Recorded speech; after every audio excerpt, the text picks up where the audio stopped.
আসসালামু আলাইকুম। আসলে অনেকদিন ধরে ভাবতেছি যে কিছু ব্যাপারে শেয়ার করবো আর কি।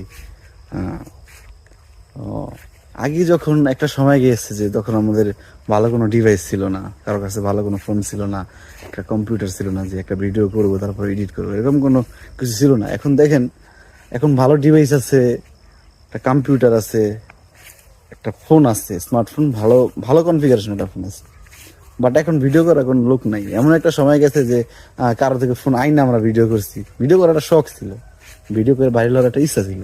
বাট দেখেন, সময়ের সাথে সাথে সবাই এখন প্রতিষ্ঠিত হওয়ার নেশায়, কেউ বিদেশ আছে, কেউ ইউরোপ আছে, কেউ কেউ এশিয়ার মধ্যে আছে। আমি এখন গ্রামে ভাবতে গেলে একাই, সাথে একটা স্বাস্থ্য আছে, ও আর আমি আর কি ট্রাই করার চেষ্টা করি। বাট আগে যে টিম ওয়াইজ ভাবে ভিডিওগুলো করতে চেষ্টা করতাম, এখন না সেভাবে হয় না। এখন একদিন ভিডিও করতে আসতে মন চায়, 3 দিন আসতে মন চায় না, কারণ লোক নাই তো ভালো ভালো যারা ভিডিও করবে এরকম কোনো লোক নাই। ঠিক আছে, আস্তে আস্তে এইভাবেই আমরা সবাই আর কি নিজেদের যে টার্গেট থেকে বিচ্ছিন্ন হয়ে যেতেছি। এইভাবে কোনোভাবে হইতেছে না, ভিডিও করার অনেক প্রবল ইচ্ছা, বাট পারতেছি না আর কি।